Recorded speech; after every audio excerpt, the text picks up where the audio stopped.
UP विधानसभा 2027 के चुनाव की तैयारियां तमाम राजनीतिक दलों ने कर दी हैं। बहुजन समाज पार्टी भी अपनी तैयारियों में जुटी हुई है।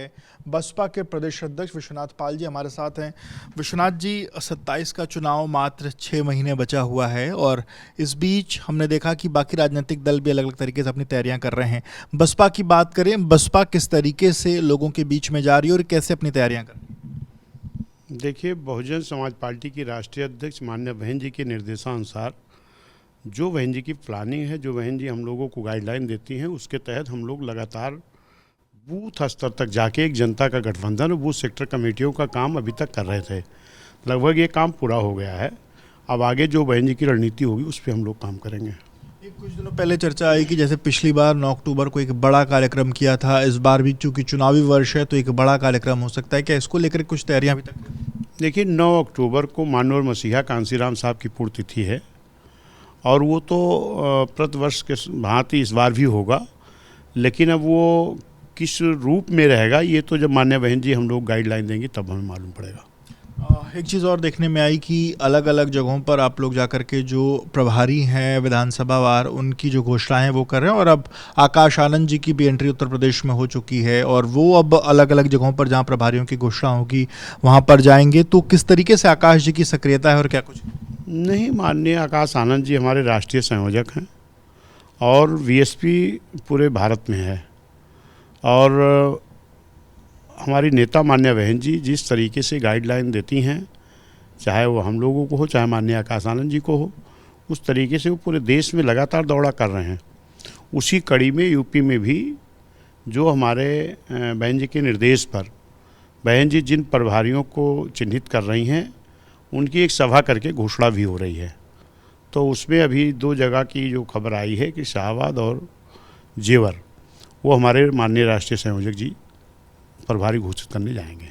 ये जो सभाएं होती हैं ये क्या विधानसभा स्तर पर बड़ी कोई जनसभा करते हैं, 100-200 लोगों की करते हैं? कैसी जनसभाएं हो रही है? नहीं, ये तो अभी तक का जो आप हुआ वो तो आप देखे होंगे। अभी अयोध्या में हुआ, अभी बाराबंकी में हुआ, सुल्तानपुर में हुआ। ये हर ज़िले में जो हमारे प्रभारी बहन जी जिनको चिन्हित करती जा रही हैं, तो अपनी विधानसभा स्तर की एक बड़ी भीड़ भाड़ करके जिस विधानसभा से उनको चुनाव का प्रभारी घोषित किया जाता है तो उस विधानसभा की स्तर की वो बैठक करते हैं, लेकिन उसमें भीड़ होती है, अच्छी भीड़ होती है और ये भीड़ जनता का रुझान क्या है वो दिखाने का काम करता है भीड़। तो क्या एक तरीके से माना जाए कि जहां बाकी राजनीतिक दल अभी तैयारियों में हैं वहां बसपा अपने प्रत्याशियों के ऐलान की शुरुआत कर चुकी है प्रभारियों के तौर पर? देखिए, अन्य लोगों को क्या कर रहे हैं वो हम नहीं जानते, लेकिन बहुजन समाज पार्टी माननीय बहन जी ने अकेले लड़ने का निर्णय लिया है। अभी तक जो हम लोग गाइडलाइन मिला है तो उस पर हमें तो तैयारी मजबूती से पहले से करना पड़ेगा। बाकी जो लोग हमें कमज़ोर बताते हैं वो खुद कोई 38 दल इकट्ठा कर रहा है, कोई 28 दल इकट्ठा कर रहा है और हम लोग माननीय बहन जी की गाइडलाइन में जो बहन जी की गाइडलाइन आती है उस पर हम काम करते जा रहे हैं। और निश्चित है कि 2007 के तर्ज पर 2007 में भी हमने किसी दल का गठबंधन नहीं किया था, एक जनता का गठबंधन तैयार किया था जिसमें SC ST OBC और मुस्लिम और न्याय पसंद ब्राह्मण क्षत्रिय वैश्य समाज का एक जनता का गठबंधन तैयार किया था। आज फिर उसी रास्ते पर हम लोग चल रहे हैं और निश्चित है जनता का गठबंधन तैयार करके 27 में Bahujan Samaj party full flash हुकूमत बनाएगी, बहन जी मुख्यमंत्री बनेगी। एक चीज़ अगर कोई आंकड़ा बताना चाहें कि अभी तक कितने जगहों पर विधानसभा प्रभारी 100, 50, 25 कितने जगहों पर जो इसकी जो घोषणाएं वो? नहीं, ये आंकड़ा जब माननीय बहन जी घोषित करेंगे तब आपको मालूम हो जाएगा। आपने कहा जनता से गठबंधन की बात आप कह रहे हैं, लेकिन तमाम राजनीतिक दल आपसे गठबंधन करना चाहते हैं। MIM भी अंदर खाने आपसे गठबंधन करना चाहती है, कांग्रेस भी गठबंधन करना चाहती है और तमाम जगहों पर अलग अलग फोरम पर जब बातचीत होती है तो वो ये बात कहते भी हैं। आपको नहीं लगता कि अगर आप उनके साथ गठबंधन में आएंगे तो चीज़ें और बेहतर होंगी? नहीं, वो करना चाहते हैं कि नाटक कर रहे हैं ये हम नहीं जानते, लेकिन हमारे यहाँ गठबंधन किसी से होगा कि नहीं ये निर्णय बहन जी पर है। जैसे 24 के चुनाव में भी लगातार माननीय राहुल गांधी जी भी अभी अमेठी रायबरेली गए थे, बोले कि अगर वीएसपी होती हमारे साथ तो भाजपा हार गई होती। अगर ये महसूस होता है तो उन्हीं का एक जो बड़ा गठबंधन दल था यूपी में उनकी भाषा क्या थी?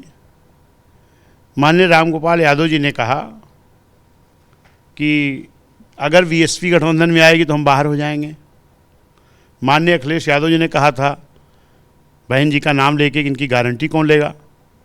लेकिन माननीय अखिलेश यादव जी ने नीतीश की, जयंत की, ममता की और किसी की गारंटी तो नहीं पूछा था। फिर बीएसपी गारंटी पूछने वाले कौन है ये लोग?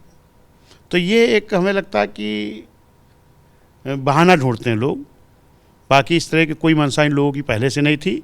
और हम कहते हैं कि हमारी नेता मान्य बहन जी जो प्लानिंग की है हम लोग उस पर काम करते हैं। कौन क्या कह रहा है उसको हम नहीं देखते। क्या 29 के चुनाव में जो गठबंधन था, क्या उसका असर इतना खराब था कि अब आप लोग गठबंधन में नहीं जाना चाहते? नहीं, गठबंधन का निर्णय बहन जी का है, उस पर हम नहीं बोल सकते कुछ। अभी हमने कुछ दिन पहले वो भी देखा कि किस तरीके से कांग्रेस पार्टी के अभी जो मौजूदा प्रभारी बने हैं वो पहले जब SC/ST मोर्चे के अध्यक्ष थे तो वो बहन जी से मिलने आवास तक आ गए बिना हालांकि कोई पहली सूचना दिए आए, और फिर उनको बैरंग जो है वो लौटना पड़ा। और कांग्रेस में एक बड़ा तबका है जो जिसकी कोशिश है कि उसका बसपा के साथ जो गठबंधन है वो कहीं ना कहीं हो जाए। नहीं, ये जो बहन जी के आवास पे जाने का था ये तो हमें सीधे सीधे एक नाटक दिखाई पड़ता है कि मैं ये बाहर कह सकूं कि मैं मिलने गया, बहन जी नहीं मिली। मैं आपके घर अभी मिलने जाऊं बिना समय लिए तो हो सकता है मेरी मुलाकात नहीं होगी। जरूरी नहीं कि आप खाली बैठे हों। और हमारी नेता मान्या बहन जी तो इस देश की एक राष्ट्रीय पार्टी की राष्ट्रीय अध्यक्ष हैं। बिना समय लेके किसी को जाने नहीं चाहिए। अगर गए तो निश्चित मान लीजिए कि इनका एक नाटक था। और जिस तरीके से वो लोग बार बार इस बात की बात कह रहे हैं कि अगर कांग्रेस पार्टी की जो कोशिश है अंदर खाने की वो आपके साथ आ जाए, और एक तबका तो ये भी कहता है कि अगर आपके साथ गठबंधन हो जाए तो शायद मौजूदा जो स्थितियां हैं उसमें काफ़ी कुछ चेंज हो जाए। देखिए, वो हमने अभी आपको बताया कि 24 में भी ये नाटक चला था। एक तरफ एक बोलते कि मेरे साथ आ जाओ, एक बोलता अगर आ जाएंगे तो हम बाहर हो जाएंगे। तो क्या उनके ऊपर कोई टिप्पणी माननीय राहुल गांधी जी ने की थी कि आप ऐसा क्यों बोल रहे हो कि अगर आएंगे तो बाहर हो जाएंगे? क्या उनके जो उन्होंने पूछा कि आपकी गारंटी कौन लेगा बहन जी का नाम लेके, क्या उस पर माननीय राहुल गांधी जी ने कुछ पूछा था? तो ये उन लोगों का एक क्या है मैं नहीं समझ पाता। लेकिन हम लोग किसी को नहीं सुनते कौन क्या बोल रहा है, हम वही जानते जो हमारी नेता मान्या बहन जी कहती हैं। अभी जिस तरीके से दिल्ली के जंतर मंतर पे एक बड़ा आंदोलन हुआ, जो युवाओं ने आंदोलन किया, जनजी युवाओं ने आंदोलन किया, उसके बाद सरकार को बैकफुट पर जाना पड़ा और उनकी मांगें माननी पड़ी। सवाल ये है कि अब तमाम राजनीतिक दल वो जो यूथ है उसको लुभाने की कोशिश कर रहे हैं। बसपा किस तरीके से जनजी युवाओं के बीच में, नए युवाओं के बीच में क्या कुछ रणनीति है, कैसे जाएगी और कैसे उनको विश्वास दिलाएगी कि बसपा उनके हित में काम करेगी? देखिए, एक चीज़ बता दें, कौन क्या कर रहा हम उस पर नहीं जाते, लेकिन जिस मुद्दे को लेके हमारे नौजवानों ने धरना दिया, पर्चा लीक को लेके, नीट की परीक्षा लीक हुई, SSC की परीक्षा लीक हुई, इसके पहले कई नौकरियों की परीक्षा लीक हुई, और ये आज एक दिन में नहीं हुआ है, ये कई वर्षों से ये चल रहा है। बीजेपी सरकार में जब से आई है बीजेपी सरकार, हमें लगता है लगभग 20 बार पर्चा लीक हुआ है, लेकिन अभी तक किसी दल के नेता ने नहीं बोला था। लेकिन हमारे राष्ट्रीय संयोजक माननीय आकाश आनंद जी ने 24 के चुनाव के भी अगर आप भाषण क्लिप निकालेंगे तो ये मिलेगा कि उस वक्त भी हमारे राष्ट्रीय संयोजक जी लगातार इस बात को बोल रहे थे कि ये जो पर्चा लीक है ये दुखद है, पर्चा लीक नहीं होना चाहिए। इसका विरोध लगातार बहुजन समाज पार्टी के राष्ट्रीय संयोजक 2024 से कर रहे हैं।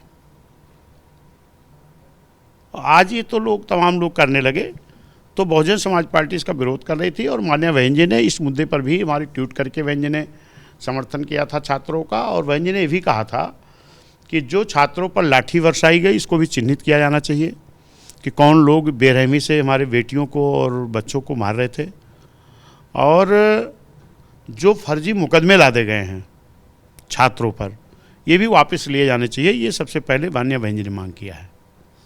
और ये भी कहा है कि जो माननीय प्रधानमंत्री जी ने इस्तीफा लिया है शिक्षा मंत्री का, शायद अगर ये बात पहले मान लेते तो इतनी हालत नहीं बिगड़ती, ये और जल्दी निर्णय ले लेना चाहिए था। आखिरी सवाल, जिस तरीके से जनता युवाओं की हम बात कर रहे हैं, आप लोग भी, आपकी पार्टी किस तरीके से इन युवाओं के बीच में जाने के लिए क्या कुछ सोशल मीडिया की क्या नई रणनीति अपना रही, क्योंकि तमाम जगहों पर इस बात की चर्चा है कि आकाश आनंद जी कुछ नई तकनीक से, नए माध्यम से बच्चों के बीच जाने की कोशिश में हैं और अलग से सोशल मीडिया प्लेटफॉर्म पर कुछ तैयारियां हो रही हैं, क्या कुछ वो तैयारी? नहीं, वो जो भी तैयारी होगी तो माननीय राष्ट्रीय संयोजक जी हमारे बताएंगे। जो उनकी प्लानिंग होगी, जो तैयारी होगी, वो राष्ट्रीय संयोजक जी बताएंगे, तो आपको भी मालूम हो जाएगा, हमको भी। कितने आश्वासन 2027 के चुनाव में जीत? पूरी तरह मुझे पूरी भरोसा है अपने कार्यकर्ताओं पर। बीएसपी नेताओं की पार्टी नहीं है, बीएसपी कार्यकर्ताओं की पार्टी है, और हमारा कार्यकर्ता जी जान से लगा हुआ है कि बहुत हो गया। जो अत्याचार इस प्रदेश में आम जनता के साथ हो रहा है, अगर आज ईमानदारी से तीनों सरकारों को तुलना कर लो, 7 से 12 तक बहन जी की सरकार, 12 से 17 तक समाजवादी की सरकार, और 17 से अब तक भाजपा की सरकार। ईमानदारी से अगर किसी भाजपाई सपाई से भी पूछोगे तो भी कहेगा हाँ भाई, कानून के मामले में तो बहन जी की सरकार अच्छी थी। छात्रों के शिक्षा के मामले में बहन जी की सरकार सबसे बेहतर रहा। 5000 विद्यालय, प्राथमिक विद्यालय, high school, inter college, paramedical college, homeopathic college, engineering college, Shakuntala Mishra विश्वविद्यालय, जहाँ 50% मूक बधिर बच्चों के लिए भी उसमें आरक्षण है, और उर्दू, फारसी, अरबी यूनिवर्सिटी, ये सब बहन जी ने काम किया। तो कानून के नाम पर सबसे बढ़िया सरकार बहन जी की, शिक्षा के नाम पर सबसे अच्छी सरकार बहन जी की, और जो सरकार के माध्यम से लोगों को नौकरियां दी गई। आज तो पर्चा लीक हो जा रहा, बहन जी की सरकार में एक भी पर्चा नहीं लीक हुआ था। चाहे पुलिस की भर्ती हुई थी, चाहे मास्टर की भर्ती हुई थी, आंगनबाड़ी की भर्ती हुई, आंगनबाड़ी कार्यकर्त्री की भर्ती हुई, गार्ड की भर्ती हुई, तमाम पद तो नया सृजित किया गया। जैसे पार्कों में गार्ड की नया पद सृजित किया गया, सफाई कर्मी का नया पद सृजित किया गया। आज तो जो पद है ये नहीं भरा जा रहा। बैकलॉग भर्ती बहन जी ने किया था, जो किसी हिस्से के नहीं, आरक्षण की नौकरी जो हमारी बकाया पड़ी है।